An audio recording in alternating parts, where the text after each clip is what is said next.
ഇന്നത്തെ വീഡിയോയിൽ വിദ്വാനും പരാക്രമശാലിയും ധർമ്മിഷ്ഠനുമായിരുന്ന യദുവംശ രാജാവ് വരഗുണ വിക്രമാദിത്യനെക്കുറിച്ചും യദുവംശ ഭരണകാലത്തുണ്ടായ പാണ്ഡ്യ രാജാവിൻ്റെ ആക്രമണത്തെക്കുറിച്ചും മനസ്സിലാക്കാം.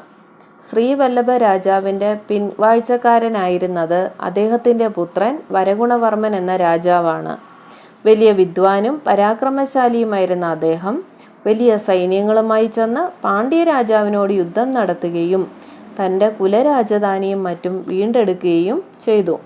അതുകൂടാതെ പാണ്ഡ്യ രാജ്യത്തിൻ്റെ ഏതാനും ഭാഗവും ആക്രമിച്ച് കൈവശപ്പെടുത്തി. ആ വക പരാക്രമങ്ങളും മറ്റു ഗുണങ്ങളും കാരണം വിക്രമാദിത്യൻ എന്ന സ്ഥാനപ്പേരും കരസ്ഥമാക്കി.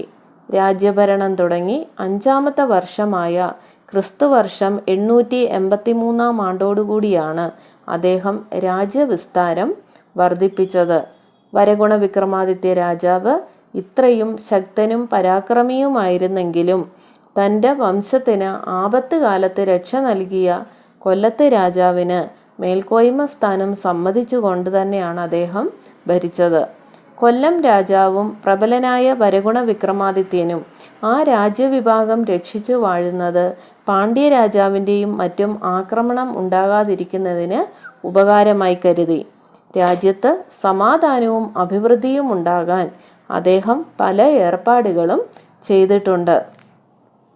ധർമ്മിഷ്ഠനായ ആ രാജശ്രേഷ്ഠൻ തനിക്ക് 60 വയസ്സ് തികയുന്ന ക്രിസ്തുവർഷം 922 കൊല്ലവർഷം 97 മകരം 19-ാം തീയതി മകയിര നക്ഷത്രവും ശുക്ലദ്വാദശിയും ചേർന്ന ശുഭദിനത്തിൽ ഷഷ്ടിപൂർത്തി ഉത്സവം നടത്തിയതിനു ശേഷം അന്ന് തന്നെ പുത്രനായ വീരഗോദവർമ്മനെ രാജാവാക്കി വാഴിച്ചു. പിന്നീട് അദ്ദേഹം ബുദ്ധമതം സ്വീകരിച്ച് ബുദ്ധസന്യാസിയായി തീർന്നു. കേരളത്തിൽ അക്കാലത്ത് ബുദ്ധമതം മിക്കതും ഇല്ലാതായിരുന്നുവെങ്കിലും തിരുവിതാംകൂറിലെ കുഴിത്തറ എന്ന ദിക്കിൽ 2 ബുദ്ധവിഹാരങ്ങൾ ഉണ്ടായിരുന്നു. ബുദ്ധസന്യാസിയായതിനു ശേഷം ആ വിഹാരങ്ങളിലാണ് ശേഷം ജീവിതകാലം അദ്ദേഹം കഴിച്ചുകൂട്ടിയത്. വരഗുണ വിക്രമാദിത്യന് ശേഷം ഭരിച്ച വീരഗോദവർമ്മ രാജാവിൻ്റെ കാലത്ത് പലതവണ പാണ്ഡ്യ രാജാവ് വേണാട് ആക്രമിക്കാൻ ശ്രമിച്ചെങ്കിലും അദ്ദേഹം അതെല്ലാം തടുത്ത് പാണ്ഡ്യപ്പടയെ തോൽപ്പിച്ചിരുന്നു. അങ്ങനെ ഇടയ്ക്കിടയ്ക്ക് യുദ്ധം നടത്തിക്കൊണ്ട് തന്നെ അദ്ദേഹം 46 സംവത്സര കാലം നാട് ഭരിച്ചു. പിന്നീട് അദ്ദേഹത്തിൻ്റെ പുത്രൻ രായിരവർമ്മൻ എന്ന രാജാവാണ് ആ നാട് ഭരിച്ചത്. ആ രാജാവിൻ്റെ ഭരണകാലത്ത് ആദ്യം കുഴപ്പമൊന്നും ഉണ്ടായില്ലെങ്കിലും ക്രിസ്തുവർഷം 990 കൊല്ലവർഷം 165-ാം ആണ്ടിൽ 2-ാമത്തെ പരാന്തകൻ എന്ന് പേരുകേട്ട ജഡിലവർമ്മൻ എന്ന പാണ്ഡ്യ രാജാവ് തെലുങ്ക് രാജ്യവും മറ്റും ജയിച്ച് കീഴടക്കിയ രാജരാജ ചോളൻ എന്ന ചോള രാജാവിൻ്റെ സഹായത്തോടുകൂടി സൈന്യങ്ങളുമായി തോവാള വഴി വേണാട് രാജ്യം ആക്രമിച്ചു. യദുവംശ രാജാവിനെ യുദ്ധത്തിൽ തോൽപ്പിച്ച് ആ രാജാവിൻ്റെ തലസ്ഥാനമായിരുന്ന വിഴിഞ്ഞം കോട്ട ആക്രമിച്ച് കൈവശപ്പെടുത്തി. ശ്രീവല്ലഭ രാജാവെ ഏർപ്പെടുത്തിയിരുന്നതും കാന്തളൂർ ശാല എന്ന് പേരുള്ളതുമായ വേദശാസ്ത്ര സഭയിലെ അധികാരികളെയെല്ലാം ആട്ടി ഓടിച്ച് ആ സഭാമഠം നശിപ്പിക്കുകയും മഠം വക സ്വത്തുക്കൾ കയ്യേറുകയും ചെയ്തു.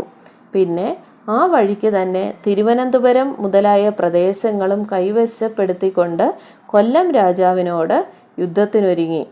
കീഴടങ്ങാത്ത പക്ഷം പടയ്ക്കൊരുങ്ങിക്കൊള്ളണമെന്ന വിവരം കൊല്ലം രാജാവിനെ അറിയിക്കുകയും ചെയ്തു. ഗോതമാർത്താണ്ഡൻ എന്ന അന്നത്തെ കൊല്ലം മഹാരാജാവ് യദുവംശ രാജാവിനെ യുദ്ധത്തിൽ തോൽപ്പിച്ചതും പ്രബലനായ രാജരാജ ചോളൻ്റെ സഹായം പരാന്തക പാണ്ഡ്യനുള്ളതും എല്ലാം ഓർത്ത് യുദ്ധത്തിനൊരുങ്ങിയാൽ തോൽക്കുമെന്ന ഭയത്താൽ ശത്രുവിൻ്റെ നിലയിൽ യുദ്ധത്തിനൊരുങ്ങുവാനല്ല തൻ്റെ മകളെ കല്യാണം കഴിച്ചു തന്ന പാണ്ഡ്യ രാജാവിൻ്റെ ബന്ധുവായിരിക്കാനാണ് താൻ ആഗ്രഹിക്കുന്നതെന്ന് പരാന്തക പാണ്ഡ്യനും മറുപടി അറിയിച്ചു. അപ്രകാരം പുത്രിയെ പരാന്തകന് വിവാഹം ചെയ്തു കൊടുത്ത് ആ രാജാവിൻ്റെ ബന്ധുത സമ്പാദിച്ച് യുദ്ധത്തിൽ നിന്ന് രക്ഷപ്പെട്ടു. എങ്കിലും പരാന്തക പാണ്ഡ്യൻ്റെയും രാജരാജ ചോളൻ്റെയും ഇഷ്ടത്തിന് വഴങ്ങി അദ്ദേഹത്തിന് ഭരിക്കേണ്ടതായി വന്നു. രാജ്യഭരണ സംബന്ധമായി പല പുതിയ ഏർപ്പാടുകളും വേണാട്ട് രാജ്യത്തിലും ഏർപ്പെടുത്താൻ പരാന്തകൻ കൊല്ലം രാജാവിനെ പ്രേരിപ്പിച്ചു. സാമന്ത രാജാക്കന്മാർക്കും നാടുവാഴികൾക്കും ഭരണസംബന്ധമായ ഉപദേശങ്ങൾ കൊടുക്കുവാനും ആ ഉപദേശപ്രകാരം കാര്യങ്ങൾ നടത്തുന്നതിൻ്റെ മേലന്വേഷണം നടത്തുന്നതിനും വേണ്ടി തൻ്റെ കീഴിലുള്ള പലരെയും ഉദ്യോഗസ്ഥന്മാരായി നിയമിച്ചു. രാജ്യത്തിൽ പലയിടത്തും കരിങ്കല്ലുകൾ നാട്ടിച്ച് ആ കല്ലുകളിന്മേലും അളവ് താപ്പുകളിന്മേലും തൂക്കക്കട്ടികളിന്മേലും പാണ്ഡ്യരാജ്യ മുദ്രയായ മത്സ്യചിഹ്നം കൊത്തിയുണ്ടാക്കി വെച്ചു.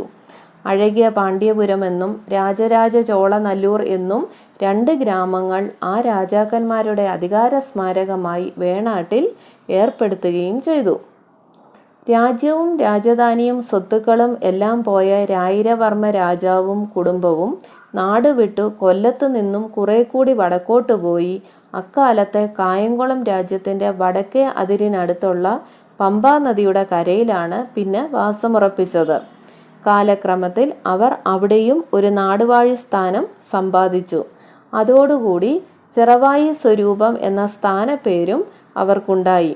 എന്നു മാത്രമല്ല, കായംകുളം രാജാവായ അന്നത്തെ ഓടനാട്ട് രാജാവിൻ്റെ കുടുംബത്തിലേക്ക് ഈ യദുവംശ കുടുംബത്തിൽ നിന്ന് ദത്തെടുക്കാനും ആ വഴിക്ക് കായംകുളം രാജാവിൻ്റെ ബന്ധുകുടുംബമായി തീരുവാനും ഇടവന്നു.